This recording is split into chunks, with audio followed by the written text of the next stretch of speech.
하나님 감사합니다. 오늘도 이 킹덤 컬처 주님 귀한 시간 또 하나님 말씀을 통해 우리의 삶에 주님의 나라가 임하는 주님의 청지기들 되기 위해 이곳에 모였습니다. 주님 은혜 주시고 성령께서 역사하셔서 우리 마음과 심령을 열어주시고 생명의 떡이신 주님을 먹고 우리 가운데 생수이신 주님으로 마시며 우리 안에 계신 그리스도가 모든 장소와 모든 시간 가운데 나타나고 계시되어지는 주님의 나라 이루는 주님의 사람들 될 수 있도록 은혜 주시기를 기도합니다. 이 시간 신령한 지혜와 계시의 영으로 우리를 충만케 하여 주시기를 기도합니다. 감사합니다. 예수님의 이름으로 기도했습니다. 아멘. 네, 자, 감사합니다. 자, 우리 킹덤 컬처 계속해서 나누고 있습니다. 그분의 왕국은 전진하고 있습니다. 라는 주제로 나누고 있습니다. 하나님의 나라라는 주제는 이 킹덤 컬처의 핵심 메시지죠. 네, 그래서 이 하나님의 나라가 우리의 삶의 여러 가지 모습들로 나타나야지는 것이 하나님의 뜻이고 열망이라고 믿습니다. 그 열망이 주기도문에 나와 있죠. 네. 네. 그래서 그분의 나라가 임하는 것은 하나님의 원래 창조 때부터 갖고 계신 목적이었고 부르심이었고 계획이었다는 것이고요. 우리가 배워가고 있지만 그리고 그 하나님의 나라 가운데 다스리시고 통치하시는 분이 바로 우리 예수 그리스도 그분과 그분의 몸된 교회가 함께 다스리고 통치하는 것이 요한계시록의 마지막에 부르심이라는 것을 우리는 알 수가 있습니다. 그분과 놀랍게도 그분과 함께 다스릴 수 있는 자리로 우리를 불러주셨다는 것이 분명하고 명확하다는 것이 성경 안에 있는 진리입니다. 그래서 이 통치훈련, 우리가 지금 우리 생명나무 제자학교에서도 이제 왕의 자녀의 초자연적인 삶을 배우고 있는데 이번 챕터는 통치훈련이에요. 통치훈련. 내가 나를 스스로 어떤 존재로 인식할 것인가. 그렇죠? 네, 단순히 대통령이나 왕만 어떤 선거에서 당선된 사람들만 통치하는 것이 아니라 우리가 어떻게 이 나라를 통치할 수 있을 것인지 그리고 그러한 부르심들을 우리가 어떻게 받아들일 것인지에 대해서 인식하는 것이 이제 우리가 배워가고 있는 주제예요. 그래서 사실은 신학에서도 통치 신학이라 가지고 잘못된 오해와 왜곡들이 있기도 한데요. 여기서 통치와 다스림은 식민지 시대 때 제국주의를 합리화시키고 이상한 땅덩어리를 먹고 하는 그런 식민지 통치가 아닙니다. 그죠? 예, 그런 통치가 아니에요. 이 통치는 우리가 처음에 했지만 죄와 사망을 먼저 다스리는 통치예요. 내 안에 있는 죄와 사망을 다스리고 내 안에 있는 죄와 사망의 법이 아닌 생명의 법이신 예수님의 통치를 받는 것이 다스림이에요. 그래서 우리가 원하는 것은 우리가 대통령 선거에서 우리가 기독교적인 가치관을 지닌 대통령이 당선되는 것도 물론 중요하지만 그것보다 더 중요한 것은 내 안에 생명의 왕이신 주님을 인해서 죄와 사망의 법을 이기는 내 마음과 심령을 다스리는 것이 더 중요한 거예요. 더 중요한 거예요. 그래서 예수님께서 뭐예요? 로마의 제국주의를 물리치기 위한 리더로 서시기 전에 야, 로마 황제가 진짜 문제가 아니야. 니네가 생각하는 우리는 그 생각하잖아요. 대통령이 이렇게 되면 좋겠고 우리 사장님이 이런 사장님이 되면 좋겠고 우리 엄마 아빠가 이런 엄마 아빠가 되면 좋겠고 내 삶에 이것이 되면 좋겠고 하는데 그게 막상 되면은 또 문제가 있고 또 문제가 있어요. 그래서 우리가 진짜 문제의 본질을 제대로 파악하지 못하고 있다는 증거죠. 그래서 물론 필요해요. 좋은 대통령 당선되는 거, 좋은 부모님 되는 거, 좋은 권위자가 되는 거 너무 중요합니다. 그런데 예수님께서는 그거는 두 번째, 세 번째, 네 번째다라고 말씀을 하신다는 거예요. 그렇죠? 이스라엘이 독립하는 거 중요한 문제예요. 그렇죠? 예수님께서도 중요하게 다루셨어요. 근데 예수님께서 실질적으로 이 로마의 압제로부터 벗어나고 이스라엘이 주권국가로 서는 거는요 1948년이에요. 너무나도 뒤의 일이야. 사실은 AD 70년에 로마에게 완전 함락당하거든요. 이스라엘은 오히려 이스라엘이 없어진 건가요? 네, 나라가 아예 없어진 거예요. 네, 이스라엘이라는 나라가 아예 없어져 버렸어요.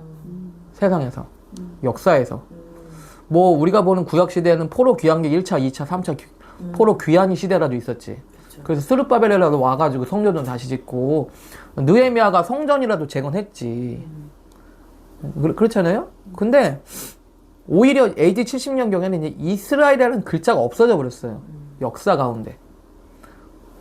아니 그들이 그토록 바라던 메시아가 왜 이러는 건가? 그런데 뭐예요? 이제 다 끝났다. 그리고 다 디아스포라 다 흩어진 거잖아요, 유대인들이. 유럽도 가고 러시아도 가고 뭐 미국도 가고 다 가고 아시아도 가고 다 유대인들이 나름대로 이제 자기들이 생존하기 위한 몸부림을 친 거죠. 우리나라는 끝났다 이제. 근데 1900년도부터 시오니즘이라는 사상이 이게 일어나면서 우리가 시온을 다시 되찾아야 된다라는 운동이 일어났어요. 그러면서 우리가 원래 주셨던 하나님의 땅 그곳으로 돌아가야 된다. 그런 운동이 일어나. 운동만 일어난다고 되나? 뭐 나라에서 인정해줘야지 유엔에서. 그 전까지 지금 이스라엘 땅은 네. 지금 보고 있는 문제가 되고 있는 그 팔레스타인 그 누구예요? 그 누구지? 가자지구 거기 네. 맨날 싸우고 있는 그 사람들이 원래 그걸 차지하고 있었잖아요. 근데 갑자기 와 이스라엘로 오더니 야 거기 원래 우리 땅이었어 나가. 그랬더니 뭔 소리야 우리가 1900년 동안 2000년 동안 우리가 지금 살고 있는데 뭔 소리 하는 거야. 야 시비 걸지 말고 니네가 가. 뭔 소리야 우리 이제 유엔이 승인해 준대. 뭐? 그러니까 이제 막 갈등이 이제 벌어지기 시작하는 거죠. 그 승인 과정을 되게 듣고 싶다. 승인 과정이 네 뭐 이제 여러분 찾아보시면 다 나올 거예요. 근데 영국으로부터 해가지고 이제 승인이 이렇게 되면서 어쨌든 간에 유엔 국가들이 그 시오니즘에 대한 그걸 인정했어요. 예, 아무리 유대인들이 가고 떠야 해도 다른 나라에서 국가가 인정 안 해주면 뭐 어떻게 해. 예, 근데 인정을 해줬어. 그래가지고 1948년도에 이스라엘이 다시 재건됐어요. 이런 역사는 역사 가운데 없었죠. 나라가 없었는데 2000년 만에 생겨난다라는 역사상 단 한 번의 기록도 없습니다. 2000년 동안. 되게 오랜 시간. 네. 그리고 그 이스라엘이 그 놀라운 그 불안정한 그 중동의 정세 가운데 살아남기 위해서 얼마나 치열했겠어요? 뭐 6.1 전쟁부터 해가지고 뭐 그 이스라엘 이 예루살렘을 함락하기 위해서 주위의 국가들이 얼마나 노렸는지. 그런데 놀랍게도 하나님의 놀라운 기적으로 이스라엘이 그 조그만 나라가 지금도 이란을 압도하고 있잖아요. 그렇죠. 예, 뭐 이란이 뭐 어쩌다 하지만 이란은 거의 망했어요 지금. 예, 괜히 큰 소리 치는 거지만 호르무즈 봉쇄해가지고 뭐 저기 하고 있지만 걔네가 쓸 수 있는 카드가 그거밖에 없어요. 다 이란은 망했어. 그런데 제가 어제도 브레드 TV를 봤는데 이번 주에도 왜 미국과 이스라엘이 이란과 전쟁을 해야 되는지 뭐 여기서 정치적인 거에 대해서는 더 많이 말씀드리고 싶지는 않은데요. 어쨌든 간에 이스라엘을 노리는 국가들이 너무 많아요. 공공연히 이란은 이스라엘을 제거해야 된다는 것이 대통령이 공식적으로 말하는 발언이 있어요.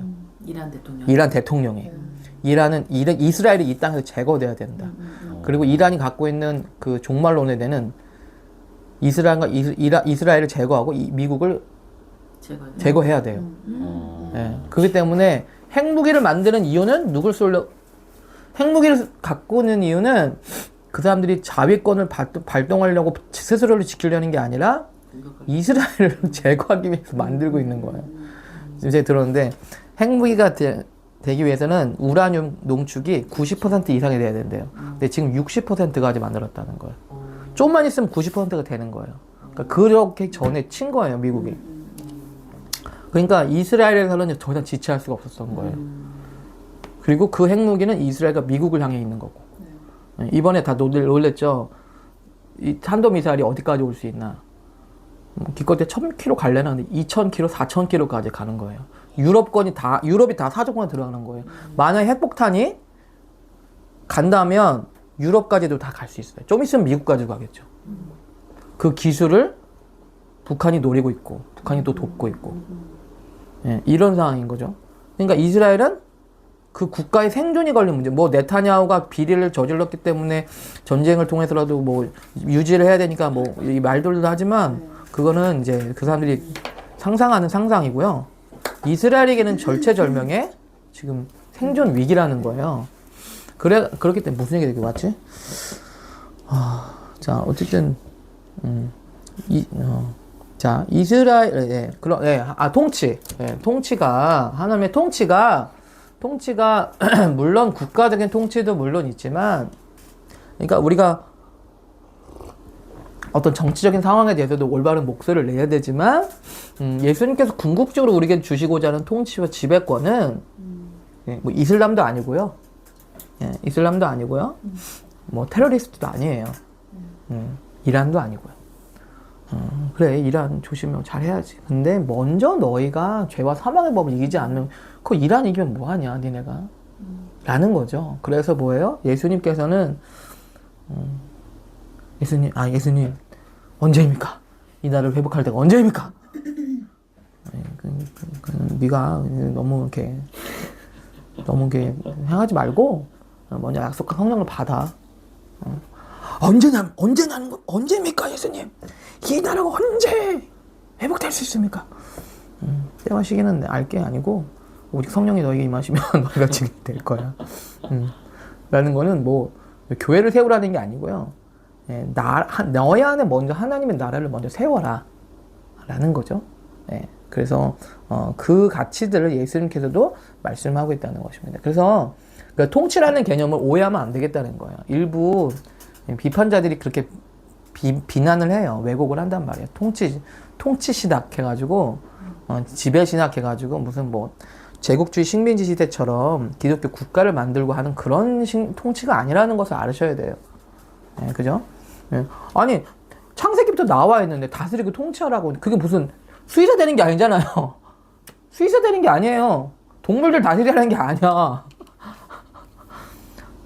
다스리고 통치하라는 것은 정말 내 안에 죄와 사망의 법을 이기고, 그리고 특히 그 당시에 에덴 동산 밖에서 온 세상을 다 왜곡시키고 있는 사탄을 제압하라고 하나님께서 명령하신 건데, 그거는 분명한 부르심이라는 거죠.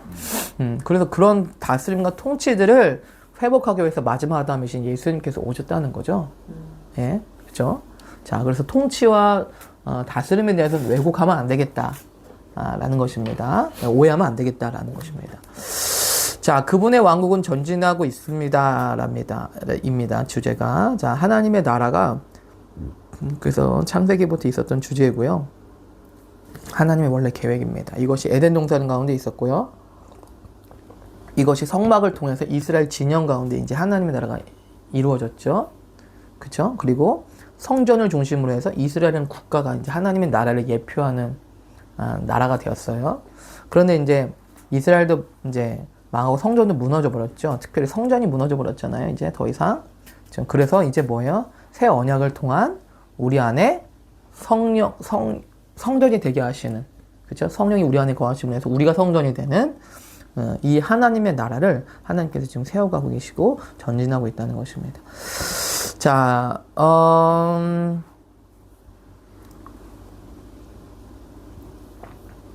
저는 이번 주에 이제 6월절 무교절 기간은 지났잖아요. 예, 제가 말씀드렸지만 6월절이 이스라엘 가운데 의미가 있는 것은 뭐냐면 이스라엘은 국가가 시작될 수 있었거든요. 예, 제가 많이 말씀드렸죠. 6월절을 통해서 이스라엘은 국가가 나온 거예요. 이걸 좀 더 생각해보면 6월절을 통해 이걸 좀 생각해보면 6월절은 십자가잖아요. 십자가를 통해서 뭐가 나온 거냐, 회복이 된 거냐면 하나님의 나라가 회복되는 거예요. 하나님의 나라. 6월절을 통해서 이스라엘은 국가, 하나님의 나라를 예표하는 국가가 시작되었고요. 6월절을 예표하는 십자가가 우리 가운데 하나님의 나라를 시작하게 하신 거예요. 십자가는 우리 옛사람에 대한 죽음이죠. 바로의 장자, 그 힘의 근원인 장자가 죽어야만, 장자는 누구예요? 우리 옛사람, 죄를 짓게 하는, 죄된 본성을 짓게 하는 옛사람이잖아요. 그곳에서 예수님의 육신도 죽으셨고, 그렇죠? 우리 옛사람도 죽었어요. 예. 그럼으로 인해서 우리 안에 새로운 나라가 시작되는 거예요. 그렇죠? 예. 그래서 우리가 거듭난다는 것은 우리의 죄된 육신이 예수님의 십자가 가운데 죽으신 우리의 죄된 육신이 죽은 그 실제가 우리 가운데 일어나서 우리 안에 새로운 생명이 일어나기 시작하는 것이 거듭난다는 거잖아요. 그렇죠? 예. 자, 그래서 뭐냐면 진짜 우리 안에 이제 하나님의 나라가 시작된 거예요, 우리 안에. 그래서 예수님의 십자가가 우리 안에 계시가 되면 6월절 양을 먹어야 되잖아요. 예수님의 살과 피를 기념하는 성만찬을 먹어야 예수님께서 우리를 위해서 고난당하신 예수님을 우리에게 계시받아야 우리한테 새로운 나라가 시작이 되는 거예요. 예. 예수님께서 나를 위해 고난당하시고 핍박당하시고 고통당하신 예수님을 만나야 우리한테 나라가 시작이 돼요. 그게 시작이 안 되는데 어떻게 나라가 시작이 되겠어요? 그렇죠? 자, 그래서 예수님의 십자가 죽으심은 단순히 우리의 죄에 대한 대가를 지불하신 것뿐만 아니라 나라를 회복하신 거다 라고 말씀을 드렸습니다. 네, 나라를 회복하신 것이다. 6월절이 이스라엘 국가를 회복했던 것처럼. 그쵸? 자, 그래서 그런 말씀들을 좀 드렸어요. 자, 그래서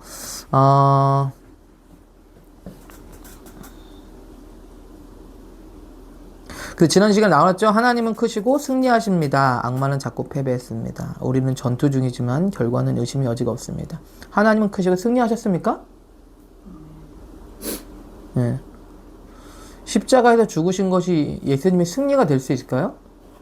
네. 왜 그러냐면 예수님께서는 또 말씀드리지만 로마 제국을 없애기 위한 승리가 필요치 않으셨어요. 예수님의 승리는 뭐에 대한 승리가 필요했냐면 첫 번째 아담이 실패했던 그 죄와 사망을 오게 했었던 죄와 사망의 법으로부터 승리가 필요했어요. 그쵸? 죄와 사망의 법. 그러려면 그 아담이 죽어야 돼. 죄의 값이니까. 값을 지불해야 돼. 실패했잖아요. 실수했잖아요. 첫 번째 아담이. 되돌릴 수가 없어, 이 실패는. 만회할 수가 없어. 야, 이제부터 너 가보지 마. 한번 실수한 거 그럴 수 있지. 여기 까불지 마. 여기 봐. 사탄. 어디서 이렇게. 사탄이 그럼 고소하죠. 아니, 예수님이 뭐 힘으로 누르려고 그러네? 아니, 예수님, 그거 잘못된 거 아닌가? 아니, 공의로우시다는 분이 불법을 행하시네요? 아니, 첫 번째 아담이 저한테 준 건데, 그걸 제가 왜 줘야 됩니까? 할 말 있으면 해보세요. 너무 이렇게 할 수가 없어요. 왕이 무슨 무자비한 무식한 왕이 아니에요. 우리 왕이 공의와 정의로 다스려야 될 왕이야. 그래? 알았어. 그러면은 내가 그 합당한 값을 지불할게 하신 거죠. 합당한 값이요? 어떻게 해요? 내가 대신 죽으면 되지. 에이, 설마 어떻게 그렇게 왕이신 주님이 어떻게 대신 죽어요? 말이 안 되죠. 에이, 예수님 그런 말씀하세요. 그래서 정경을 읽으시는 아니, 나니아 연대 수업을 하는데 네. 지금 딱 이 장면을 이제 아슬란이 둘째 에드먼드가 배신해가지고 마녀가 이제 걔를 죽이려고 나 넘겨라 법이다 그래가지고 넘겼는데 한 거예요. 그래서 제 대신 내가 죽겠다 이렇게 된 거죠. 그래가지고 아슬란이. 그래서 그 과정이 지난주에 다 읽었어요. 그래가지고 그러니까 막 재갈 물리고 막 다 묻고 그다음에 만약에 털을 다 깎이는 거야. 그러니까 막 그게 다 비우는 거 사자 별거 아닌 게 고양이네 막 이러면서 다 이렇게 막 비웃고 막 조롱하고 막 그러면서 그 과정 읽었거든요. 딱 그 진짜 시기가 그렇게 돼서 애들이 되게 광분하더라고요. 되게 이럴 수가 있네 이러면서. 공부했어요. 네. 그런 하나님의 공의를 실현하는 거. 네. 그런 게 그 책에 나와요. 네. 그래서 이제 이스라엘은 로마 제국에 대한 승리가 필요한 줄 알았는데, 우리를 못 살게 하는 이방 나라들로부터 승리가 필요한 줄 알았는데, 예수님께서는 그 승리가 필요한 게 아니고, 니네 진짜 문제는 죄와 사망의 법이야. 거기로부터 승리가 필요한 거야. 그래서 말없이 끌려가시죠. 그러니까 군중들 호산나 호산나 다윗의 자손이여 우리를 구원하소서 하던 사람이 너무 실망했어요. 토론에서도 지고요. 대선 토론에서도 지고 예수님이. 그리고 아니 로마를 압제해야 될 그분이 빌라도 총독과 헤로드 왕 앞에서도 말도 못하는 거예요. 그러니까 예수님 진짜 실망하네. 실망스럽네요. 저 양반 왜 저래? 왜 약해 빠졌어? 에? 이래가지고 나라 구원할 수 있겠어? 죽여라! 죽여! 그냥 없애버려. 우리가 기대했는데 너무 실망했어. 갑자기 호산하던 사람들이 돌을 던지기 시작하죠. 그리고 죽이라고 외치기 시작하죠. 예.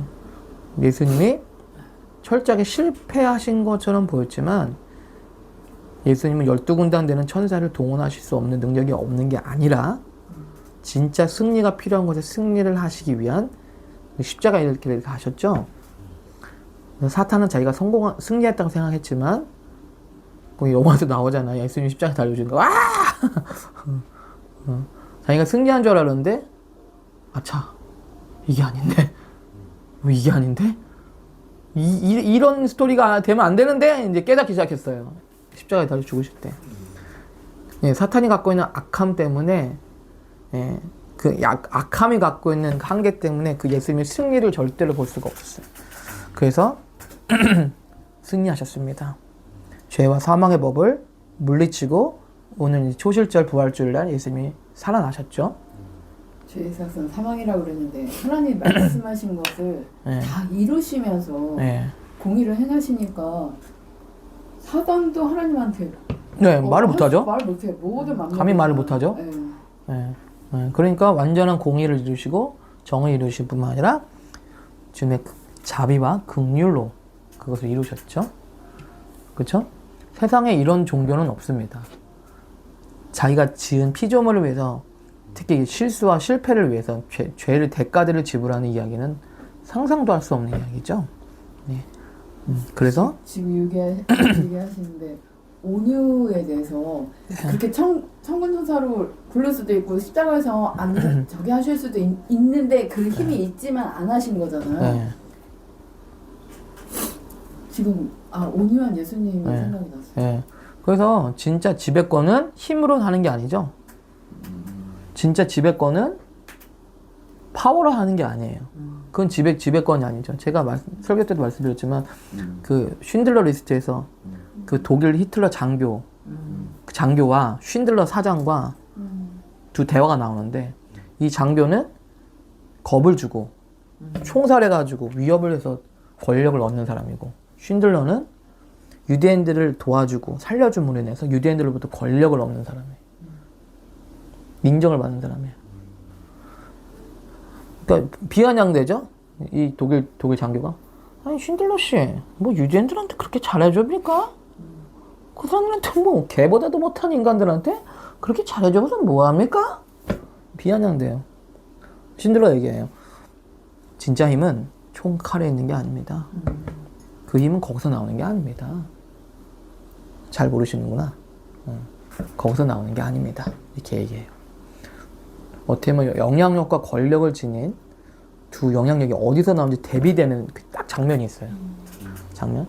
그래서 예수님께서는 시청 앞 광장에다가 Jesus is real이라고 쓰지 않는다는 거예요. 네? 그렇게 해서 영향력을 얻지 않는다는 거예요. 그건 진짜 권위가 아니라는 거죠. 그건 진짜 통치가 아니라는 거죠. 헤롯 대왕 물리치고 빌라도 물리쳐가지고 로마 황제 다 죽여버리는 게 권력이 진짜 힘이 아니라는 거예요. 로마의 황제 이름들 지금 간신히 외우고 있지만 예수님의 이름은 전 세계에서 세대와 걸쳐서 계속 인정받고 찬양받고 있어 오늘도. 예, 그쵸? 헤롯 대왕을 찬양하는 사람은 아무도 없어. 뭐 알렉산더? 누가 찬양을 해? 누가 인정? 그냥 역사 가운데 있어 인물로 기억하는 것뿐이지. 예, 지금도 전 세계 열방에서 예수님을 높이기 위해서 좀 찬양하잖아요. 우리도 지금 예배팀 준비하고 있잖아요. 예, 그분의 진짜 영향력과 권위가 무엇인지를 나타내 보셨어요. 예, 그래서 사실은요, 진짜 올바른 영향들을 그 사람이 죽은 후에 진짜 나타나는 것 같아요. 제가 볼 때는. 죽고 나서도 그 사람의 이름이 계속 화제가 되고 그 사람의 행동이나 말하는 것들이 계속 얘기가 되고 그 사람들에 대한 인정이 더 증가가 되는 거예요. 진짜 유인들은. 사도 바울이 죽었을 때 누가 뭐 인정해 줬겠어요? 아이고 불쌍한 저 노인네 왜 죽었대? 아이고 불쌍한 어떻게 한다냐 이렇게 죽어가지고 아이고 처량하구만. 네, 사도 바울은 전 세계 신학자들이 계속 그 사람을 연구하기 위해서 책을 몇 권씩 써가면서 바울 신학을 써가면서 있잖아요. 네. 그래서 진짜 그 사람이 죽고 나서가 사실은 더 중요한 평가가 내려질 거예요. 네. 그죠? 자, 그래서 하나님은 크시고 승리하십니다. 십자가는 승리죠. 사탄이 자기가 승리한 거라고 생각했지만 하나님은 승리하셨어요. 왜 그러냐면 죄와 사망의 법을 깨트리시고 그 죄와 사망을 이기시고, 십자가는 죄에 대한 값을 지불하신 거고 부활은 사망의 권세를 깨트리시고 일어나신 거죠. 그렇기 때문에 죄와 사망을 이기시고 승리하신 거라는 거예요. 이 초실절 부활주일날. 그렇죠? 그래서 예수님의 승리, 하나님의 승리를 선포하는 날입니다. 악마는 자꾸 패배했죠. 네, 우리는 전투 중이지만 결과는 의심의 여지가 없습니다. 그렇죠? 자, 그래서 이제 여기서 여기서 어떤 개념이 이게 나오냐면 already와 not yet, 이미와 아직은 아니다 라는 개념이 나오는데, 그것은 뭐냐면 예수님께서 이미 already 다 이루셨어요. 승리하셨어요. 근데 그 승리가 우리가 살고 있는 세상 가운데 나타나고 적용되기는 아직 not yet이에요. 그 몫은 누구에게 있냐? 우리에게 있어요. 우리에게. 저 여러분들에게 있는 거예요. 이 개념을 가장 강하게 부르짖던 사람이 바로 빈야드 운동의 존 인보예요. 존 인보가 하나님의 나라는 already고 not yet이다. 이미 이루신 거고, 그리고 아직 우리를 통해서 나타나야 되는 것이다. 뭘 통해서? 하나님의 초자연 기적과 권능을 통해서. 귀신이 떠나가고 병이 치유되고 자유케 되는 일들이 지금 우리를 통해서, 교회를 통해서 여기서 일어나야 된다. 그 승리가. 그래서 여기서 already not yet이 존재하는 거예요. 그러니까 예수님께서 이루셨다고 땡이 아니라 그것을 몸이 실행하잖아요. 머리는 다 이제 명령을 내렸고 다 생각이 있어요. 명령을 내렸어. 머리가 가서 뭐 하지 않잖아요. 예. 몸이 그리스도의 몸 된 교회인 우리가 그 승리를 선포하고 선언하고 실행하는 거예요. 예. 병든 사람이 어떻게 치유될 수 있어요? 그냥 깜짝으로 그냥 치유되나? 아니, 우리가 선포하고 기도해야지. 예수님께서 내려오실 거예요? 누가 치유할 거예요? 누가 자유케 할 거예요? 누가 권능을 행할 겁니까? 조용히 목사님 돌아가셨는데 누가 할 거예요, 그 다음에는? 우리가 해야 되는 거 아니에요? 저와 여러분들이 해야 되는 거예요. 그쵸? 잔 질레이크가 그리스도의 몸에 대한 역할에 대해서 되게 강조했어요. 누가 그 일들을 할 것인가? 누가 그 예수님의 승리와 그 권능을 나타낼 것인가? 그리스도의 몸인 교회가 해야 되지 않겠는가? 우리는 뭔가 누군가 대신 해주기를 원하잖아요. 윤조희 목사님이 대신 와줘서 해주기를 바라잖아요. 아니에요. 심지어 예수님께서도 안 하시는데 왜 윤조희 목사님 왜 해줘야 돼? 우리가 해야지. 우리가 해야 되는 거예요. 우리가 몸이기 때문에. 자, 그래서 우리는 전투 중이지만 결과. 근데 중요한 것은 뭐냐면 이 믿음이 필요하고 이 신뢰가 필요해요. 어떤 믿음? 신뢰? 예수님께서 다 이루셨고 승리하셨다는 믿음. 이 필요해요. 왕의 자녀 초자연 삶에서도 우리는 왕의 자녀로 태어났다는 정체성이 중요해요. 정체성. 예수님께서 우리를 거듭났을 때 우리에게 주시는 한 가지는 너는 이제 하나님의 자녀다라는 정체성이에요. 마치 이 사건은 어떤 거냐면 그 야곱이 야복강가에서 천사가 밤새도록 씨름했어. 내 이름이 형한테 맞아 죽던지 칼에 찔리든지 하여튼 내가 그 형을 죽이든지 어떻게든지 해야 돼. 누구든 죽어 나가게 생겼어 내일은. 천사한테 얼마나 걸고 천사 하나님 못 갑니다. 저는 여기서 죽든지 내일 죽든지 똑같이 죽는 거니까 여기서 나를 죽이든지 나를 안 죽이면 내일 아니면 여기서 안 죽으면 난 내일 죽으니까 밤새도록 치르면는데 딱 하나 준 거는 알았어. 뭐 너 못 이기겠다.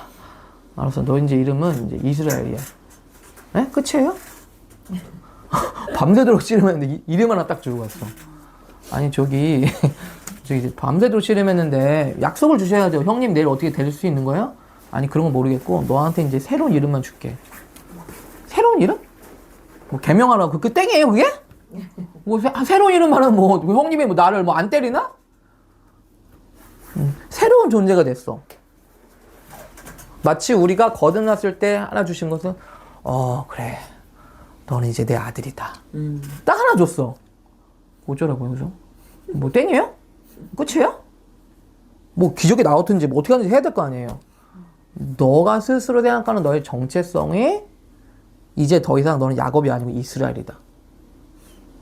그래서 항상 이 중요한 싸움은 뭐냐면 정체성의 싸움. 정체성의 싸움. 정체성 싸움.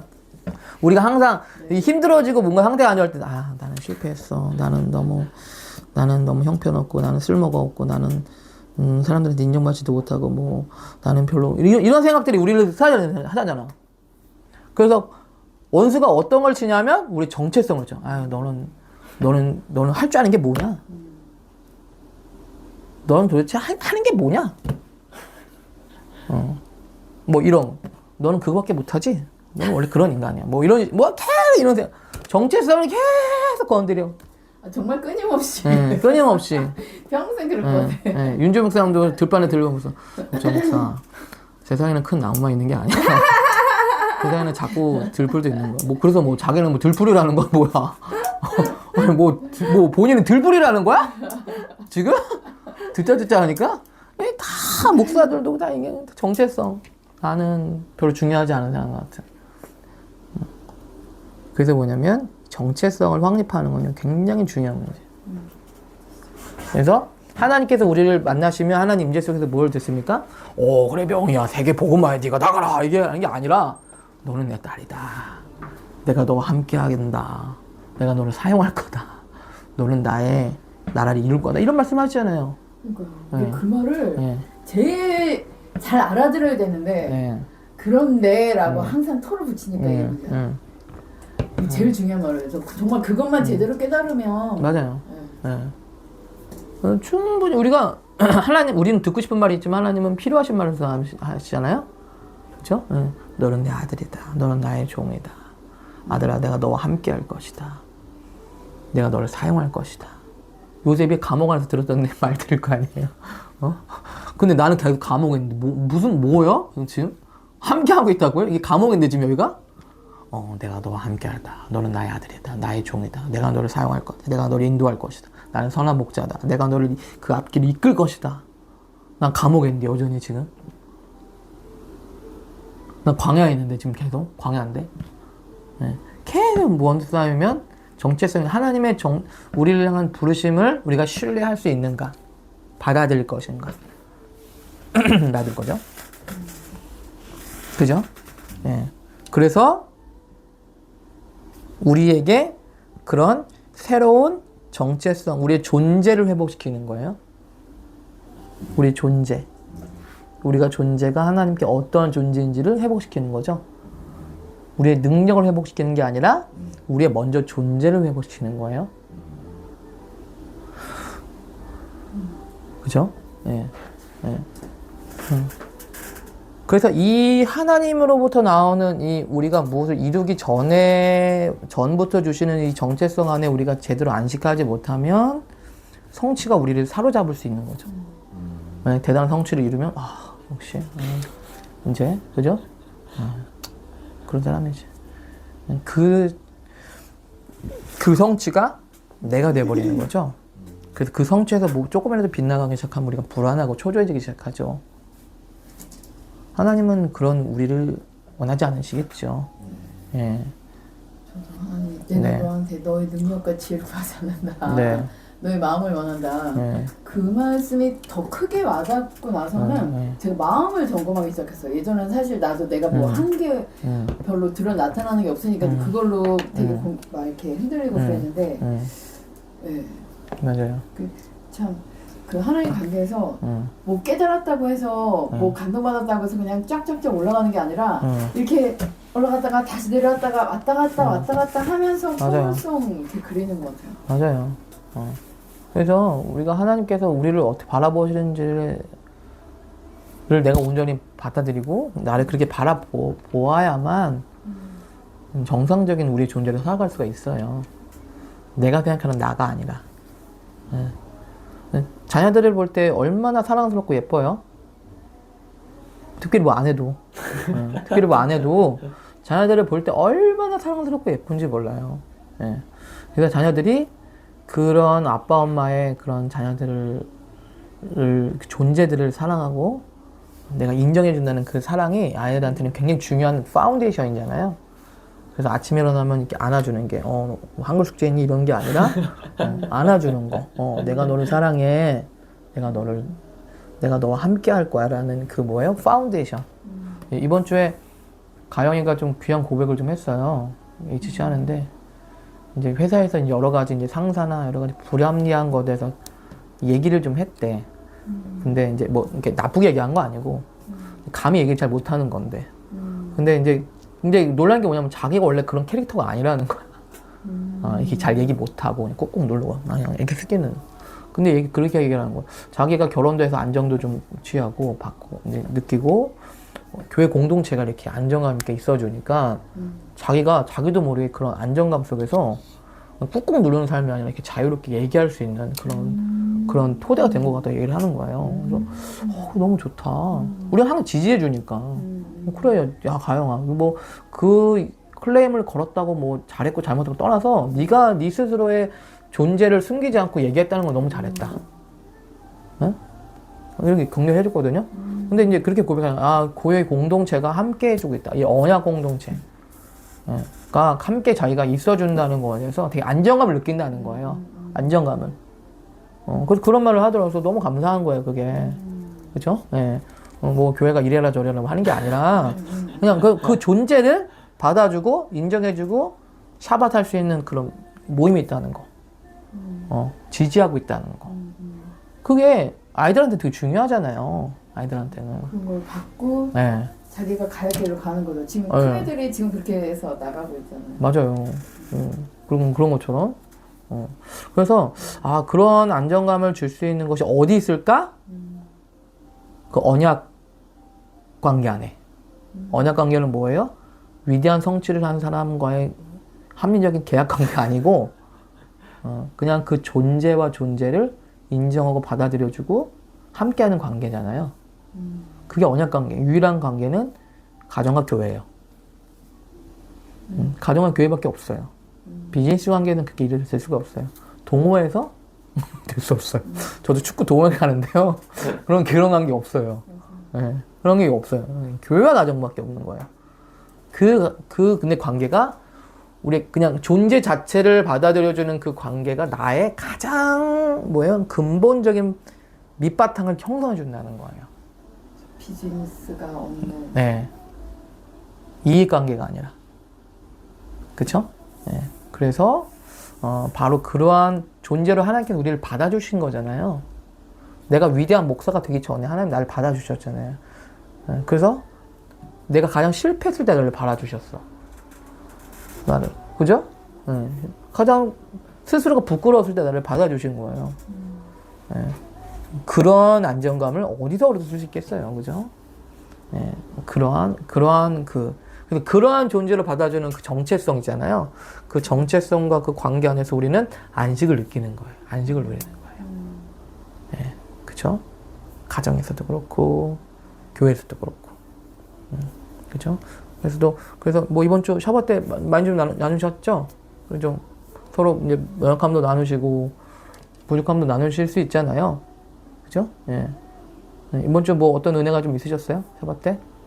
모임 어떻게 하셨나요? 강의기는 하셨어요? 네. 이제 낮에 저희는 만나가지고 거기 땅에서 같이 먹으면서 네. 좀 삶이 나누고 네. 같이 한 주 보냈던 거예요. 지혁이는 못 왔죠? 지우개는 못 왔어. 낮에 만났죠. 이제 강의랑 함께 보내면서 네. 이제 강의가 이제 돈에 많이 이제 있으니까 뭐 이런저런 얘기하다가 요즘엔 또 이제 밤에 또 일을 많이 또 하더라고요. 근데 이제 생각해 보니까 네. 부동산 몇 개만 내 던지면 완전히 너의 삶은 달라지겠다 이런 생각이 들더라고. 지금은 그러니까 그 부동산 때문에 그 엄청난 빚 때문에 우리가 완전 소망이 없고 절망처럼 느껴졌지만 그거 하나 딱 던지면 이 시력이 쏙 줄어들고 갚게 되고 완전 우리는 다른 삶을 살 수 있겠다 생각이 들더라고. 또 던질 때 기회 되면 던져라. 완전히 너 지금 완전히 우리 지금 완전히 우리 생각이 더 달라질 것 같다 생각이 들더라고요. 계속 노려라 던져가지고 또 그러면 완전히 달라질 거야 우리 삶이. 되게 지금 삶이 아니라 진짜 다른 삶이 올 것 같은 좀 기대가 되더라고. 그래서 같이 기도하고 같이 있는데 그냥 그런 우리가 그냥 그런 삶을 계속 보면 네. 정말 답이 없어 보이는데 그냥 우리가 나아갈 길 그런 걸 계속 우리가 하나님한테 찾는다면 이제 소망이 되겠다. 할렐루야. 예. 이번에도 친구도 만났는데 오, 대학 친구 만났다면서? 저녁 때 만났어요. 네. 걔가 이제 며칠 전에 같이? 저녁 때 만났어. 걔는 같이 강희랑 준영이랑? 강희는 낮에 만나고 강희는 밤에 거기 밤에 일하러 간다고 해가지고 낮에 만났고 친구는 저녁 때 만났거든요. 그런데 이제 보니까 우리가 그 앞에 진짜 생명과 이런 게 없으면 정말 그냥 강희도 종종 뭐 아버지 있는 데 가고 싶다 하고 그 친구도 생각이 나서 며칠 전 연락을 했었는데 얘가 부고장을 보내는 거야 나한테. 아버지가 돌아가신 거예요. 아버지도 지금 한 달 됐는데 근데 아버지가 이렇게 군대 시절 때 떠났어. 아버지가 마지막 말을 하고 그냥 떠난 거야. 어떤 일이 일어난지 모르겠는데 그래서 되게 아버지에 대한 마음도 안 좋고 떠났는데 갑자기 연락이 온 거야. 또 아버지 죽고 나서 경찰서인가 어디에서 연락이 온 거야. 죽고 나서 연락이 온 거야? 죽고 나서. 그 전에는 연락이 없었고 떠나고 나서는? 몇십 년 떨어져 있다가 거제도 그쪽 밑에 쪽 살다가 연락이 와가지고 얘 부랴부랴 누나가 있거든요. 누나랑 함께 가가지고 마지막 이렇게 떠나보내고 왔는데 참 많이 힘들었겠다. 되게 걱정이 되는 거야. 어머니는? 어머니는 얘가 모시고 살아. 얘 친구가. 얘가 걱정이 돼가지고 이제 부고 이게 그것 빈소도 안 했어. 그치. 그냥 바로 그냥 해가지고 이제 했는데 이제 걱정이 되고 그 주에 좀 만나려고 했는데 못 만나고 이번 주에 그래도 시간이 돼서 만났거든요. 완전 얘기 들어주고 했는데 이게 그런 삶이 없는 거야. 이렇게 이런 삶이 없는 거야. 그냥 더 나은 삶이 없는 거야. 그래서 그래 그 친구한테는 뭐 내가 해줄 수 있는 얘기가 많지 없더라고. 어떤 얘기가 그냥 무슨 얘기 할까 되게 다 많이 듣고 싶더라고. 네. 싫은 얘기도 나오고 그래서 이게 한 번에 보낼 수는 없지만 계속 정리해라. 정리하고 그리고 어머니도 이제 자기가 모시거든. 그래서 어머니랑 그동안 여행 다니는 거 보여주면 난 이렇게 살았다. 어머니 모시고. 네. 근데 어머니가 이제 곧 돌아갈 거 생각이 드니까 얘도 마음이 좀 무거운 거야. 그래서 그래 네가 참 어머니 모시고는 참 좋은데 아버지에 대한 마음도 이렇게 조금씩 좀 정리해주고 또 너도 네가 이제 앞으로 계획을 한번 세웠으면 좋겠다 하면서 그냥 더 나은 삶 우리의 그런 삶들을 좀 마음이 좀 들더라고요. 네. 그래서 그 친구한테는 운동도 한번 해보고 좀 너의 삶들을 한번 이제 계획해보자 그런 마음도 들고 강의도 이제 이게 우리는 지금 막 진짜 죽어 같은 상황이지만 다시 생각해 보니까 몇 개만 던지면 완전히 딴 것 같더라고. 그래서 던져서 우리 던져라. 잘하셨네요. 나도 막 듣는데 소망이 없는 거야. 그런데 이렇게 우리에게 뭐 어떤 그 생명들 보다 생명들 무엇일까 이렇게 써 보니까 그런 마음들을 또 주셔가지고 네. 나눌 수 있어서 감사했던 네. 것 같아요. 좋습니다. 너무 좋네요. 그래도 강희가 그래도 이렇게 오는 거는 그 소망과 생명이 있기 때문에 그렇죠? 이렇게 오는 거죠. 그 구원의 길이 여기 있기 때문에 잘 붙잡고 계셔서 또 잘 권고도 하고 계셔서 너무 감사해요. 너무 좋고 분명 그 친구에게도 기회가 열리면 또 좋은 소망들이 전해질 것 같습니다. 그렇죠? 그래 우리 거기 HC는 이번 주에 뭐 어떤 좀 은혜 나눔이 있었어요? 좀 존재로서 서로 용납해주고 받아주고 또 인정해주고 했던. 이번 주에는 우리 가족 샤바 돼가지고 아, 미경이 대천 내려가고 네. 나랑 유경이랑 언니는 네. 재림이 학교 사경에 참석해가지고 아, 청소가지구나. 네, 그걸로 은혜를 어. 좀 받고. 어떤 은혜가 있었어요? 근데 이제 성금요일이라고 근데 이제 금요일날 밤에 아, 예. 그래가지고 그 전에는 애들이 이제 그 새벽주기 했다 그러고 되게 은혜가 있었다 그러고 이제 교장 선생님이 이제 예수님 자기가 이제 그 준비를 하면서 예수님의 그 인간 나오신 예수님 그 성경에서 어떤 일을 하셨는지를 쭉쭉쭉 다가 말씀을 다 뽑아가지고 작년의 말씀이랑 똑같이 하는데 자기가 작년에도 이렇게 준비했었고 또 이렇게 하면서 결국 제자들은 마지막에 다 하고 떠났지만 이제 그 막달라 마리아 그 이제 하면서 여러분은 그 예수님의 이런 여러 가지 행적들을 이렇게 쭉쭉 예수님 인간으로 받으신 어떤 이런 다 설명을 해주고 정말 마리아와 같이 가장 귀한 것을 깨트려서 드리는 사람이 있고 아니면 떠나가는 사람이 있다. 어떤 삶을 선택할 것인지 정말 진지하게 뭐 예수님 앞에 나가보자 이제 그렇게 기도를 네. 했거든요. 네. 그런 시간에서 맥락이 어떤 맥락에서 질문이 나온 거예요? 아, 맥락은 이제 우리를 그렇게 아까 정체성에 대해서 말씀드렸잖아요. 그래서 정체성 우리를 그냥 존재 자체로 용납해주고 받아주시는 거예요. 그럼 이 말도 맞겠다. 이게 이제 아니 그래서 저희 얘기한 게 뭐냐면 가영이가 우리 HC 얘기한 고백이 뭐냐면 직장에서 자기가 뭔가 불합리한 게 있었는데 그걸 자기가 얘기를 했다는 거야. 근데 자기가 원래 그런 성격이 아니라는 거야. 그냥 꾹꾹 누르고 참고 하는 스타일인데 근데 그렇게 얘기를 하면서 자기도 너무 놀랬대. 그러면 얘기하는 게 제가 가정도 이루고 교육 공동체가 이게 안정감 있게 있는 걸 보면서 자기가 뭔가 안정감을 느낀 것 같다. 그래서 자기도 모르게 편안하게 자기의 이런 자유스러운 이런 얘기할 수 있는 존재가 된 것 같다고 얘기를 하는 거예요. 그래서 그런 존재 자체로 그런 우리의 받아주시고 용납해주시는 그런 교회 공동체, 예수님 네, 이런 것들이 우리를 근본적으로 회복시킨다. 뭐 이런 얘기를 나눴었어요. 네, 그래서 좀 너무 감사하더라고요. 목사님은 뭐 나눴어요? 저요? 저는 나눴던 거 이번 주에 좀 새로운 생각들은 이제 저는 육아하는 거 예수님의 희생과 헌신을 나한테 어떻게 좀 적용시킬 수 있을까. 완전 십자가인데 벌써. 근데 생각보다 이 육아를요 자녀들을 위한 나의 예수님처럼 희생과 헌신이라고 생각하지 않고 그냥 해야 되는 거. 어쩔 수 없이 해야 되는 거? 어쩔 수 없이. 그냥 그런 생각이 너무 많았던 거야.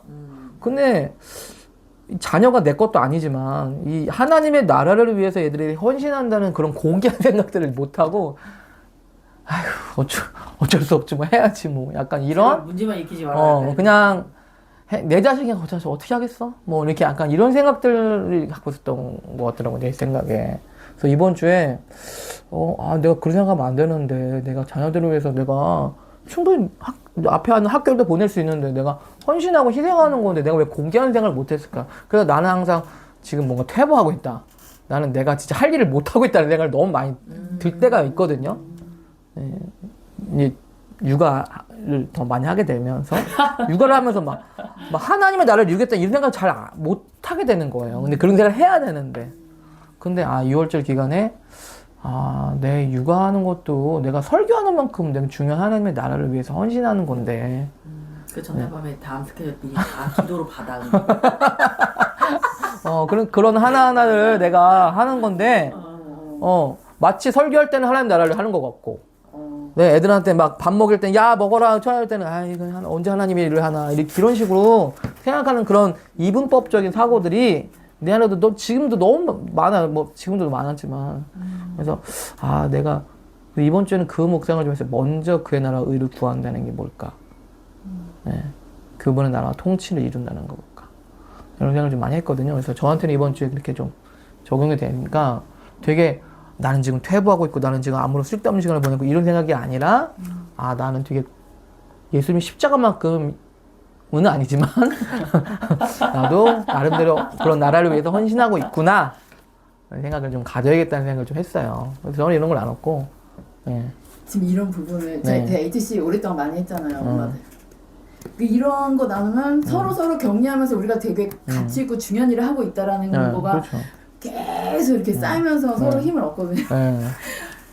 그런 얘기를 그러니까 필요하더라고요, 엄마들한테. 필요해요. 그러니까 지금 그러니까 아이들을 지금 막 네, 양육하고 맞아요. 육아하는 그 시즌에는 이런 메시지가 되게 필요하고 서로 격려하고 그 가치를 알아봐 주는 거.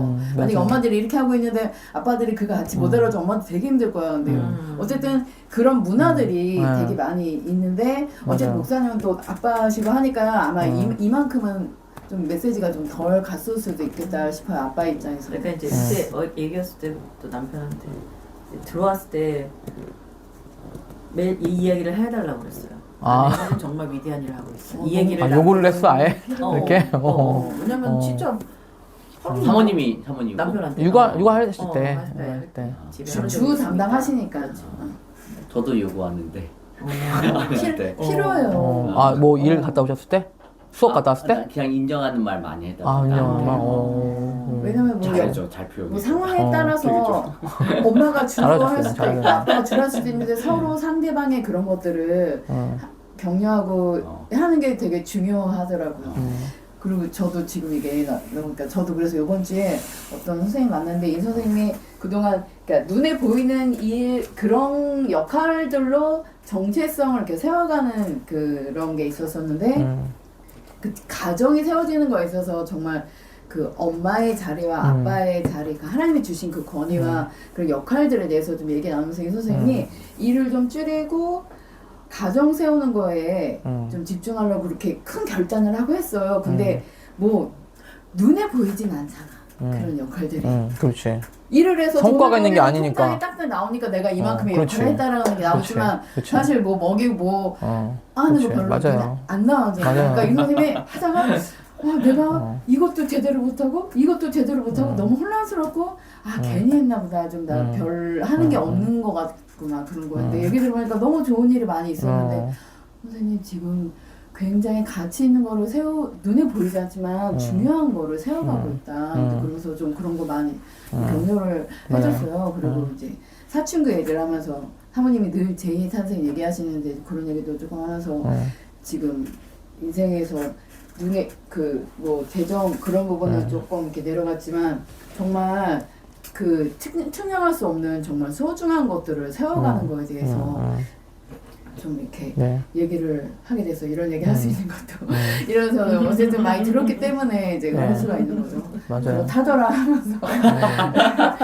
그리고 그렇죠. 또 아버지가 짊어져야 되는 그런 것들을 엄마가 나한테 이분법적인 게 아니라 어떤 그런 존재로서의 있어야 할 자리 이제 그런 것들에 대해서 조심스럽지만 그런 얘기를 하면서 그런 그러면서 좀 되게 막 힘을 받더라고요. 그러니까 나는 같이 뭐 하는 거 없는 것 같았는데 누군가 이렇게 얘기했을 때 막 별 얘기 안 한 것 같은데 막 눈물을 글썽이면서 자기가 약간 이렇게 자포자기하는 그런 마음이었는데 다시금 마음 잡고 이렇게 해야 되겠다 기도하면서 해야 되겠다 그런 얘기 들으니까 상대방이 그렇게 생각하니까 나도 나도 별로 하는 거 없는 건데 나도 그런 성도가 될 수가 있구나 다시금 하면서 그리고 되게 생명이 됐고 그리고 제가 이제 월요일 날 그 힘든 학교 가는데 제가 생각이 났어요. 제가 정말 철없는 20대 때는 약간 그런 지체 장애들 보면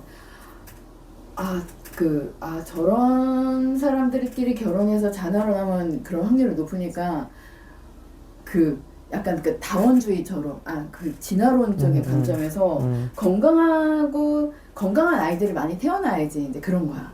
왜 엄마들이 임신해서 병원 가면은 약간 장애우 태어날 경우에는 이렇게 선택하라고 하잖아요. 약간 그런 개념이 있었어요. 정말 잔인하고 아주 악한 그런 마음이 있었었어요. 근데 지금 내가 계속 이제 십몇 년 동안 계속 그런 아이들 만나면서 이제 이 존재가 귀해지는 거예요. 존재 자체가. 내가 이제 월요일 학교 갔을 때 얘가 너무 버겁고 무서웠어. 감당하기 그렇죠. 싫어, 그렇죠. 다가가기 싫었는데 그렇죠. 점점 내가 다가가는 게 편해지는 거예요. 어. 그러니까 받아들이게 되는 거예요. 그러면서 내가 얘네들 한 사람 한 사람이 귀한 생명이 있는 존재다. 사람이다. 이제 그 존재에 대한 개념이 다 네. 달라지는 거고 수업은 두 번째고 네. 근데 그게 저한테는 가장 좀 큰 것 같아요. 근데 내가 네. 얘네들의 존재에 대해서 귀하게 여겨지니까 나 스스로에 대한 존재도 소중히 여기는 마음이 생겨지게 되는 거예요. 똑똑하고 예쁜 애들은 너무나 사랑스럽고 그냥 자연적으로 예뻐요. 근데 얘네들도 너무 귀한 자녀라는 거죠. 맞아요. 그런 것들이 좀 달라지는 거고 네. 그리고 또 제가 최근에 또 깨닫게 된 거는 제가 은채소년 정말 은채소년을 되게 사랑해요. 네. 근데 그게 너무 당연한 게 다들 자기 자녀들을 사랑하잖아요. 네. 왜? 아기 때부터 먹이고 입히고 모든 것들을 함께 하면서 그냥 사랑이 생기잖아요. 그래서 나도 어렸을 때부터 은채소년이 같이 지낸 시절이 많았고 얘네들이 어렸을 때의 그 성품들, 말, 마음 그런 것들이 켜켜이 쌓이니까 그냥 자연적으로 이 사랑에 그냥 있는 거야. 내가 뭔가를 이렇게 해주지 않아도 그냥 그게 있는 거예요. 근데 이것들이 이제 있고 이제 장성하면서는 거리가 있지만 그래도 이 끈이 계속 이렇게 있는 거죠. 지금은 내가 얘네들을 진짜 존재로 그냥 엄마 아빠 별도로 얘네들 한 개체로 사랑을 하거든요. 근데 이것들이 이렇게 커지니까 다른 애한테 흘러가는 거야. 왜냐면 얘네들이 아까 이 아이들이 가정에서 얼마나 엄마 아빠한테 사랑을 받고 아이들이 여러 가지 시절을 지나면서 자라는 이제 엄마 아빠의 그런 수고도 알지만 아이들의 그런 것도 이제 알게 되니까 가정에 대한 귀함이 이제 눈에 더 흘러가고 다른 아이들에 대한 게 흘러가고 물론 그만큼의 시간적인 켜켜이 쌓이는 게 없어요. 그 정도는 아니겠지만 이게 더 가는 거예요. 학교 갈 때도 그래서 아이들에 대한 마음이 더 달라지는 거예요. 그래서 하나님이 저의 큰 고민은 그거였거든. 하나님을 온마음과 뜻과 다 힘을 다해서 하나님을 사랑하고 네 몸과 같이 내 이웃을 사랑하라 그랬는데 이 사랑이 흘러가는 거에 대해서 우선 나는 결혼 안 했기 때문에 내가 어떤 막 모든 것을 다 희생하고 하는 그런 것까지는 내가 잘 모르겠는데 어떡하지? 그럼 나는 어떡하지? 그랬는데 이거를 깨닫게 해주셔서 내가 사랑을 사실 무사인 가정에서 사랑 진짜 많이 받았잖아. 나도 많이 받고 주고 하면서 흘러가는 이 한 작지만 이거 하나의 예시가 내가 하나님한테 사랑을 많이 받으면 나도 나를 사랑하는 것처럼 이웃을 사랑할 수 있다라는 거를 보여주는 하나의 사인이 되는 거예요. 사랑 받으면 그래가지고 내가 좀 소망이 됐죠. 네. 아, 내가 그냥 이념적인 걸로만 하는 게 아니라 실질적으로 그런 사랑을 할 수가 있겠구나. 네, 맞아요. 네. 사도 바울도 결혼하지 않았지만 결혼한 부부들에게 중요한 조언들, 지혜들을 줬던 사도의 직분을 행했고요. 단순히 어떤 위치와 경험이 없어도 하나님께서 우리를 보내시죠. 이방인들에게 사도 바울을 보내시고 유대인들에게는 잘 안 맞는 베드로를 보내시고. 네, 그래서 영국의 위대한 교육자가 하나 있어요. 샬롬 메이슨이라고. 네네 책 홈스쿨. 네. 네. 네. 그분은 결혼 안 하시고 애가 없기 때문에. 아 정말요? 네. 진짜 놀랐어. 엄마들이 애 없어서 이런 글이 나왔다. 약간 이런 것도 우스갯소리를 할 정도로. 네. 근데 하나님이 네. 쓰시는 방법은 네, 맞아요. 그 상황과 모든 걸 초월하고 넘는 맞아요. 거죠. 맞아요. 그래서 아주 중요한 역할들을 나름대로 다 하시는 거예요. 그 역할에 맞게. 확장되는 마음이 확장되는. 네. 사실은 또 그 역할이 있으면 그 역할이 너무 감당해야 될 걸 많으면 그 사람은 해줄 수 없는 일들이 또 많아. 맞아요. 그러니까 부모로서 부모가 자기 뜻을 다 해주는 것 같지만 다 해주지 못해요. 부모가 해줄 수 있는 또 한계가 있어요. 다른 사람이 또 해줘야 돼. 근데 목사님 이번 주에 나는 밥 먹으면서 애들이 드림이가 너무 인정받고 너무 좋았는데 그게 우리만 키운 거겠어. 너무 고맙더라고 공동체가. 그래서 공동체가 같이 해줬다는 그거에 대해서 얘기를 하시더라고요. 그래서 이게 부모가 아무리 잘해도 부모가 해줄 수 있는 게 있고 없을 수 있는 게 있거든요. 그러니까 이제 우리가 꼭 그 역할에 있어야만 한다고 생각하는지는 않아도 돼요. 네, 하나님께서 나름대로 우리는 꼭 무슨 친밀한 관계를 맺어야만 하면 쓰시고 그런 건 없어요.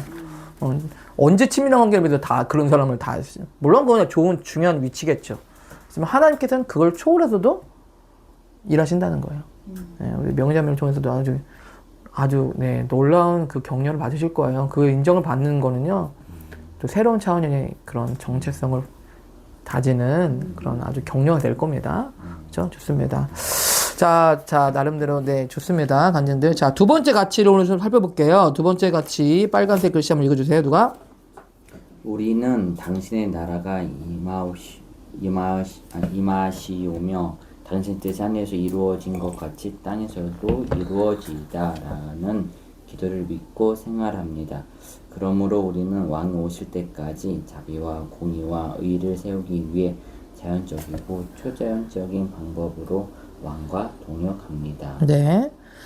자, 우리 말씀 찾아볼까요? 말씀. 우리 사모님 마태복음 6장 9절. 명예자면 이사야 9장 7절. 주인생 미가서 6장 8절 찾아주세요. 미가서. 네, 미가서 잘 평소에 안 보시는 말씀이죠? 네. 네, 미가서 있어요. 미가. 네, 미가.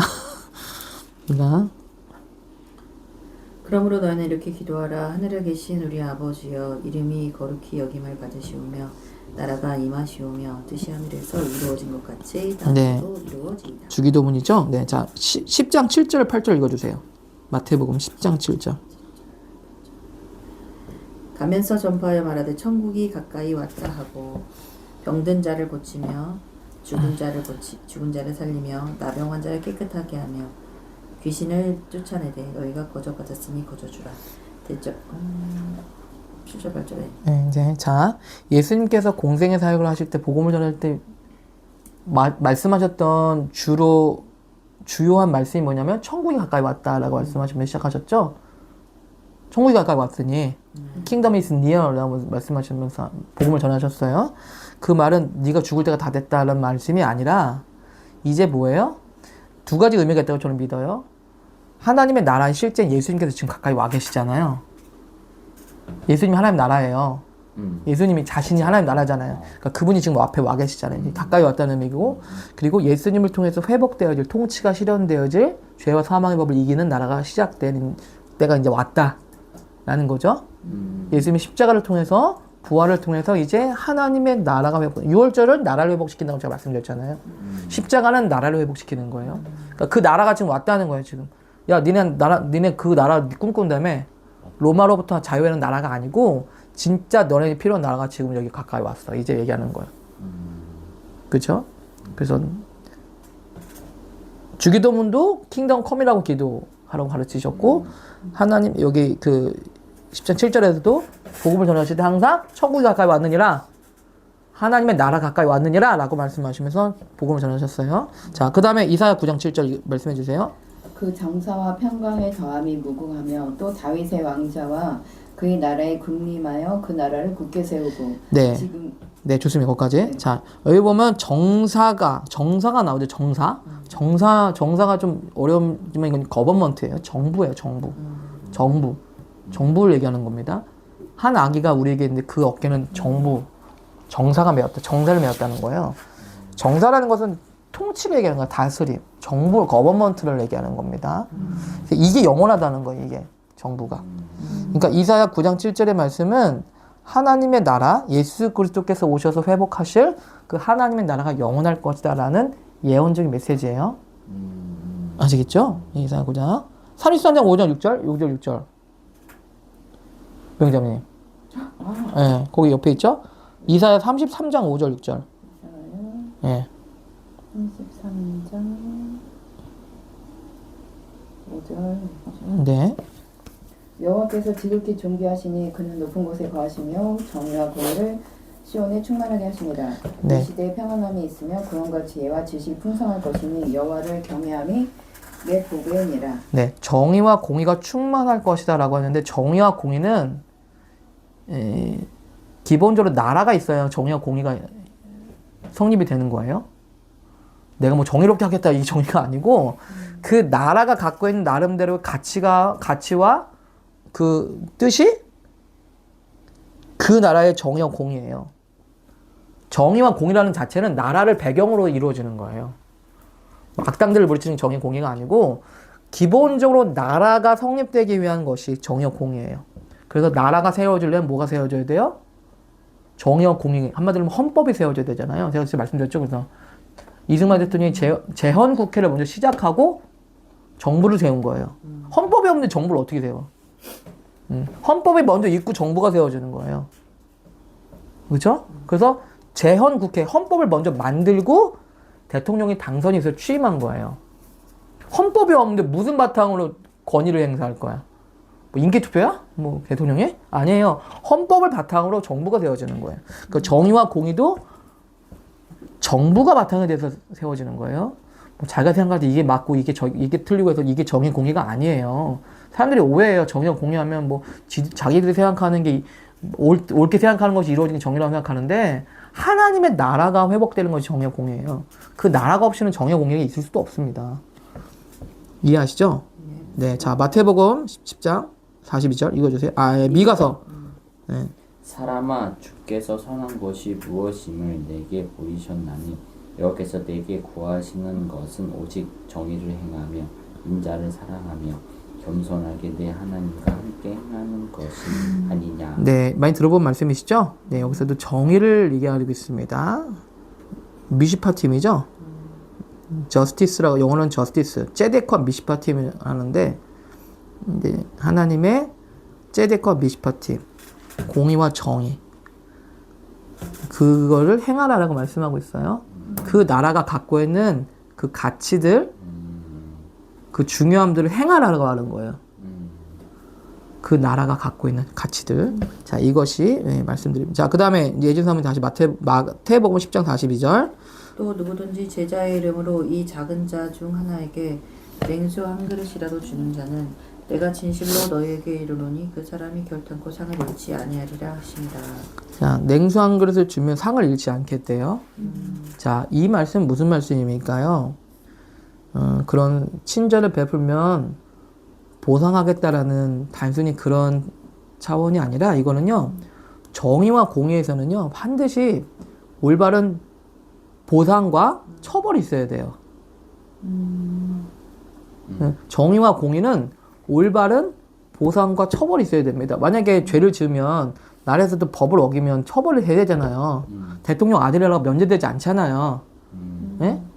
그리고 잘하면 뭐예요? 일을 했어. 그러면 보상이 주어져야 되는 거. 노동법에 걸려요. 일을 했다. 주라는 거야. 왜 일하는데 안 주는 법에 걸려. 네. 네. 이 정부의 차원에서는요, 올바른 보상과 처벌이 핵심적인 거예요. 그래야 정부의 공의가 돌아가죠. 냉수 한 그릇을 줬어. 아니, 그냥 뭐 남아서 줬어요. 그래? 내가 너한테 보상할게. 라는 거예요. 왜냐하면 정의에서는요, 반드시 보상이 있어야 돼요. 예. 심판도 그래서 반드시 심판이 있는 거예요. 정부에서 만약에 죄를 졌는데 처벌을 안 한대. 이런 정부가 어딨어? 이런 말도 안 되는 정부, 이런 불합리한 정부가 어딨어? 이런 정부는 이건 인정하지 못한다 할 거 아니에요. 무법지대가 되죠. 예. 근데 처벌만 그런 게 아니라 보상도 마찬가지 개념이에요. 보상도 내가 이만큼 내가 만약에 아무도 못 알아주는데 내가 하나님 나라를 위해서 했어. 아무도 모르는데 냉상을 줬어. 다 아무도 몰라. 근데 하나님은 알고 계셔. 내가 그걸 반드시 기억하겠다. 이렇게 말씀하시는 거예요. 그 보니까요, 이 하나님의 나라의 돌파가 있기 위해서 제가 설교도 한번 했는데, 굳이 그렇게 하지 않아도 되는 일들을 하나님 때문에 하게 될 때는요, 하나님께서 반드시 뭔가를 하세요. 제가 배운 거예요, 진짜. 내가 굳이 그렇게까지 안 해도 돼. 내가 해야 될 보통의 의무가 있잖아요. 그 이상을 했어, 내가 이 사람한테. 그 하나님께서요, 하나님 나라에 뭔가 새로운 일이 있어요. 왜냐하면 하나님은 그걸 그냥 가만둘 수가 없어요. 네, 그 일들이 있더라고요. 예를 들면 제가 옛날에 그 정도 이모 할머니에서 내가 응급실 가서 기도를 맨날 주말에마다 했어. 내가 왜 그렇게 해야 되는데? 정동이도 모르는 사람인데. 정동이도 이모 할머니를 모르겠대. 근데 교회에 대한 상처가 있는 사람을 위해서 하나님께서 부담 때문에 가서 했어. 근데 그 영혼이 하나님께 돌아왔어. 교회를 다니게 됐어. 이런 일들. 그리고 정동이가 저의 권위를 인정해 주기 시작했어. 난 그건 바라지도 않았어. 나는 그건 뭐 생각하지도 않았고, 내가 그건 뭐 그거 가져간 것도 아니고. 그러니까 그런 거는요, 제가 할 수도 없는 일이고, 생각하지도 않았던 일이에요. 그런데 하나님께서 하신 거예요. 그래서 부흥은요, 내가 굳이 하지 않아도 되는데, 하나님 나라에서 뭔가를 하면요, 그때 부흥이 있어요. 예. 왜냐면, 하나님의 나라 정의와 공의는 반드시 복상해야 되기 때문에. 막 예를 들어서 내가 일터를 위해서, 나라를 위해서 내가 그냥 자원해서 기도를 해. 그렇게 하지 않아도 돼. 내가 뭐 대통령은 아니고. 그럼 하나님께서 뭔가를 하셔야만 해요. 정확하게 더 얘기하면 하셔야만 해. 내가 헌신하고 있어요. 내가 내 시간을 드리고, 내가 뭐 금식을 하든, 뭐 내가 기도를 하든, 내가 뭘 해. 그럼 하나님 차원에서는요, 근데 이게 다시 기브앤테이크 관계가 아니라 하나님은 정의와 공의를 가지고 철저하게 일하시기 때문에 그래요. 그분은 왕이에요. 그냥 기분 좋은 동네 아저씨가 아니야. 기분 좋게 하고, 에이, 오늘 기분 안 좋은데 안 하고, 이런 게 아니야. 내 친구처럼 그냥 기분 좋은 날은 해주고, 기분 안 좋은 날은, 안 해, 안 해, 이렇게 하는 게 아니야. 하나님은 정의와 공의의 차원에서 일을 하시는 거예요. 그게 나라예요, 나라. 그쵸? 자, 어디까지 했죠, 그 다음에? 네, 지금 마태복음 25장 네네, 네. 있습니다. 네. 임금이 대답하여 이르시되 내가 진실로 너에게 이르노니 너희가 여기 내 형제 중에 지극히 작은 자 하나에게 한 것이 곧 내게 한 것이니라 하시고. 내게 한 거래. 왜냐면 내 나라의 국민한테 한 거기 때문에 그래. 만약에 미국 국민들을 누가 납치해 갔어. 너 가면 안 돼. 항공모함 가잖아요. 항공모함이 출동해요. 한 명 납치해 갔는데. 지금 미군이 한 명이 지금 행방불명됐어. 근데 미군 특수부대가 지금 투입돼 있어요, 지금 찾으려고. 이란에. 그 한 명을 찾으려고. 왜냐면 미국 시민권자이기 때문에. 그죠? 왜냐면 미국한테 한 거. 만약에 그 사람을 건들면 미국을 건든 거예요. 미국을 모욕한 거야.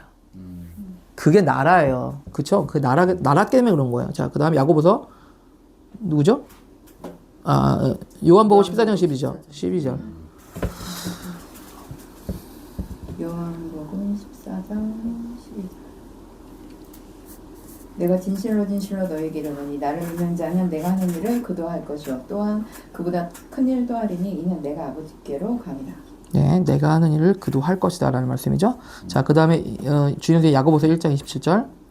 하나님 아버지 앞에서 정결하고 더러움이 없는 경건은 곧 고아와 과부를 그 환난 중에 돌보고 또 자기를 지켜 세속에 물리지 아니하는 그것이니라. 네. 자, 이거는 경건, 진짜 참 경건은 뭐 그냥 토라만 줄줄 외우는 것뿐만 아니라 고아와 과부를 돌보는 게 진짜 경건을 가들리한 거다. 하나님의 성품과 본성이다라는 거예요. 왜냐하면 하나님이 그런 분이시기 때문에. 네, 하나님이 그러한 분이시기 때문에 진짜 경건하다면 어떻게 그런 사람들 그냥 내버려 둘 수가 있냐? 진짜 경건이 아니다라고 하는 거죠. 자, 마태복음 12장 22절 누가 읽어주세요. 네. 그때 귀신 들려 눈 멀고 말 못하는 사람을 데리고 갔거늘 예수께서 고쳐주시니 그 말 못하는 사람이 말하며 보게 된지라. 다 읽어요? 자, 네. 그래서 29절. 네, 29절. 사람이 먼저 강한 자를 결박하지 않고서야 어떻게 그 강한 자의 집에 들어가 그 세간을 강탈하겠느냐. 결박한 후에야 그 집을 강탈하리라. 네. 이제 이게 뭐냐면 하나님의 나라가 귀신을 쫓아내면 하나님의 나라가 임했다라고 말씀하시는 말씀이거든요. 그러니까 귀신을 쫓아내는 거는요. 단순히 그러니까 고통당하고 있는 자를 자유케 한 것들도 있지만 하나님의 나라를 그 사람에게 선포한 일이라는 거예요. 그러니까 한마디로 하면 그 사람에게 있는 잘못되어 있는 나라를 내쫓으신 거예요. 그러니까 우리는 그냥 힘들고 어려운 사람 도와준 거라고 생각할 게 아니라 예수님께서 하나님의 나라를 선포하신 거다. 그 사건이 축사 사건이다라는 거예요. 라는 거죠. 자, 그래서 이러한 개념들은 다 뭐냐면 하나님의 나라, 정서와 공의, 정의와 공의, 또 하나님의 고아와 과부들을 돕는 하나님의 성품. 그래서 나라가 임한다는 것은 하나님의 본성과 성품을 실현하고 나타내는 것입니다. 나라가 임한다는 것은 하나님의 우리가 통치자가 되는 거잖아요. 하나님이 우리의 주인이 되는 거잖아요. 하나님이 우리의 주인이 된다는 것은 뭐예요? 하나님의 본성과 성품을 실행하고 나타난다는 거. 단순히 기독교적인 법만 바꾸는 것뿐만 아니라 하나님의 성품과 본성을 나타내는 것이 하나님의 나라가 임하는 것입니다. 예, 이것이 하나님의 나라가 임하는 것입니다. 자, 이 가치에 대해서 다음 시간에 또 이어서 좀 더 나누도록 하겠습니다. 네, 자, 기도 마치겠습니다. 하나님 감사합니다. 오늘도 킹덤 컬처와 함께 나눴는데 우리에게 정의와 공의 되신 하나님의 나라가 우리 삶에 임하길 기도합니다.